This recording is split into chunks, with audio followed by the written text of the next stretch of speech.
Assalamu alaikum wa rahmatullahi wa barakatuh. Nga tukyagenda maaso n'okubeera nga tweyigiriza yasana al-Qur'an al-Karim nga tuyita ku mikutu gyaffe egya WhatsApp wamu ne YouTube Qiraat Da'wa Media wamu ne ku yasana al-Qur'an group. Ku peji yaffe eno eya 38 ku darasu number eye19. Oluvannyuma okubeera nga tuzze tutunuulira harakati ez'enjawulo, kati waliwo concepts z'olina okubeera nga otegeera mu lulimi Oluwarabu mu kusoma n'okuliwandiika. Ensonga lwaki nagambye nti okuwandiika kintu kikulu nnyo oba oli mu kuyiga yasana al-Qur'an al-Karim, olw'ensonga kikulu nnyo. Darusi yaffe eno eye19 kyolina okutegeeramu nti ennyukuta etali mpeerere tetugisoma, tusoma eriko empeerezi. Amakulu faa'u nga wogirabaawo eriko fatiha fa nakubeerako ne alif, tuba tuwanvye ntugamba nti fa.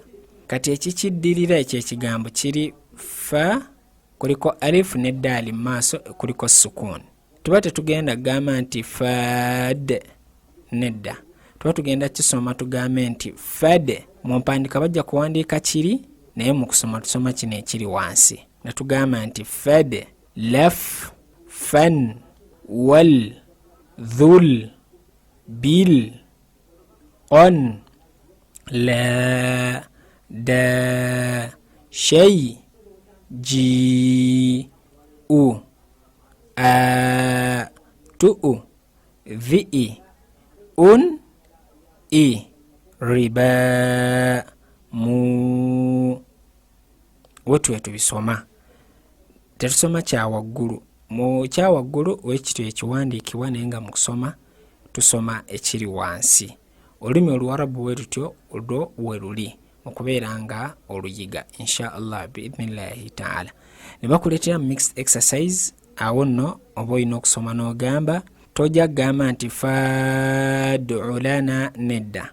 Eyo ddaala eriko sukuni eziyiza okuwanvuya olw'ensonga alifu teriiko kabonero konna. Ne tugamba fad'u lana, fal'ana, fal'ana, fanfajarat, fanfajarat, bil'akhirati, rizqan, ala, mata, bala, هدى رغدا أبا شيئا لشيء ييأس ييأس تقام ييأس ييأس وجيء آوى.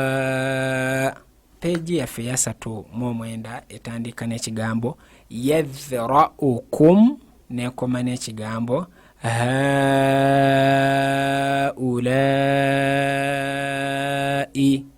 Ebigambo biri mu makkati awo insha Allah mujja kubeera nga mubitusomeramu biidhnillahi ta'ala. Ng'oyita ku namba zaffe ezo wammanga noti 7 noti 5 13 17 18 n'obeera nga otusomeramu nosobola okubeera nga oganyulwamu mu programu eno. Era kyemmanyi nti abasinga bagiganyuddwamu nga bayita ku mikutu gyaffe egyo egya YouTube wamu ne ku WhatsApp. Era twebaza alhamdulillah abasobodde okubeera nga bacontributinga ku project eyo. Inshallah biidhnillahi ta'ala ku peji yaffe ya 39 bakuzaayo mixed exercise bye twamala darusu number eya 2 oba kitegereka. Netugamba tutya naraka, arani, mikala, najwahum, ataha, ataha, biaidin, mathwahu, ma'wahum, أرداكم هداني مولانا أتقاكم هواه. Era kyo bagise combine exercise of lesson of waqf. Kati insha Allah biidhnillahi ta'ala darusu yaffe eya 40 peji yaffe eya 40 ku darusu number eya 2 bakuzaayo kuwaka waffe gwe twamala era oba observinze peji eno temuliimu ennyukuta gye tutasomangako wabula nga tugenda okubeera nga tusoma peji eno eya 8 njagala tunotingemu ebintu bino wammanga. Waliwo kye bayita lam al-qamariya ne tubeera ne kye bayita lam al-shamsiya. Lam al-qamariya ne lam al-shamsiya baba bategeeza ki? Olaba olupapula olwo nga bwe ndiwandiise kye tulina okubeera nga tutegeera mu peji eno tutegeeremu ebintu bibiri okuli lam al-qamariya ne lam al-shamsiya. Watuba twogera lam al-qamariya ne shamsiya tutegeeza ki? Tutegeeza alif ne lam nga ziriko sukun. Singa osiŋŋaana lam al-qamariya kitegeeza nti alif ne lam maaso gaayo bawandiikayo ennyukuta naye ng'ennyukuta eyo teriiko tashdidi, akabonero akaggumiza akalinga W ke tujja okuzzaako nga tumaliza topiki eno. Naye lam al-shamsiya yo mu maaso ga lam alif ne lam wabeerayo ennyukuta yonna ng'eriko tashdidi. Kiba kitegeeza yo lam al-shamsiya tetugisoma, tutandikirako eyo ennyukuta eriko tashdidi. Naye lam al-qamariya yo mu maaso gaayo tewabeerayo nnyukuta ng'eriko tashdidi. Yo lam al tugisoma. Shegerekisa nga olaba waaw kuliko fatiha ebe esoma etya nti wa. Alif ne lam kuliko sukun oteeka olumi waggulu ye lam al-qamariya n'ogamba wal. Lam lam eyo bajinzeeko alif kuliko fatiha ebe esoma etya nti a. Ne tukiyunga ne tugamba tya wal a. Shegerekisa ye lam al-qamariya. Nosoma ekigambo ekyo ne kigamba wal ardi. Shegerekesa naye lam al-shamsiya yo maaso gaayo wabeerayo tashdidi ku nnyukuta. Ogeza nga olaba ekigambo ekyo kiriko waaw naye nga waaw eyo eriko fatiha eba esoma etya nti wa. Alif ne lam eriko sukun tuba tugamba tutya? Mu maaso gaayo waliyo tashdidi.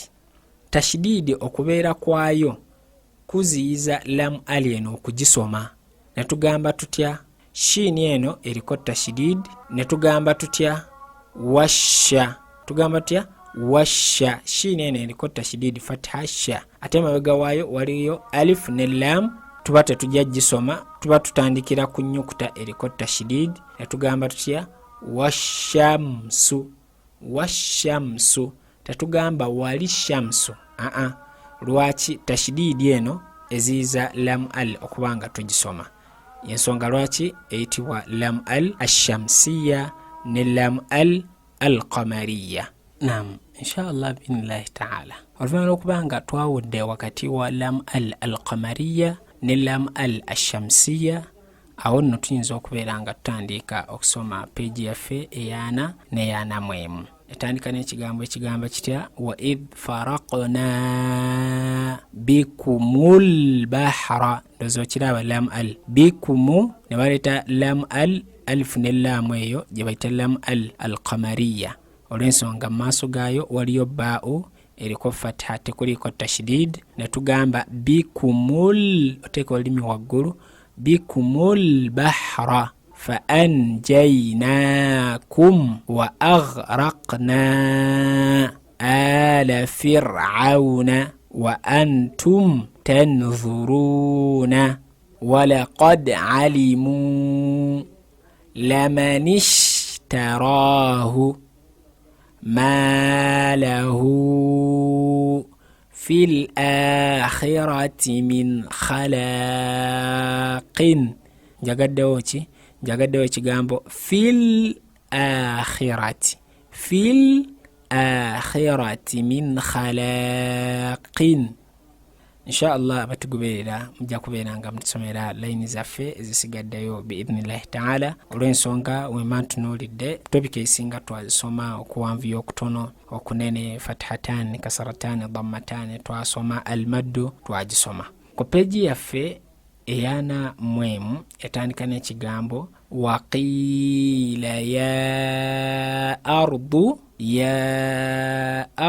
bla'i ma'aki wa ya sama'u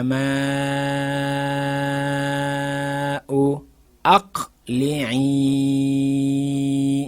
wa ghidha al-ma'u wa qudiya al-amru la taqsus ru'yaka ala ikhwatika fayakidu laka kaidan. Segerekse era abatugoberera inshallah binillahi taala peji ezibasigaddeyo muba mujazisomera mpaka ku line esembayo egamba hadha atauna.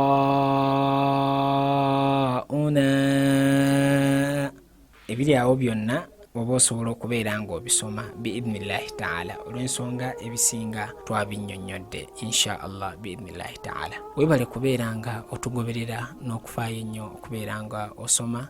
Tusaba Allah tabaraka wa taala abeerenga akwanguyiriza ebyo byonna by'osinga okwagala, nga ekikulu ky'ekyokuyiga Qur'ani ey'ekitiibwa wamu n'okuyiga eddiini yo. Obadde nange Muhammad Kalozi. Tujja kubeera nga tugenda ku topiki yaffe eddako ekwatagana ku at-tashdid kaba kabonero akatulagira okuggumiza ennyukuta kweba etudde. Barakallahu fikum wa jazakumullahu khair. Obadde nange Muhammad Kalozi.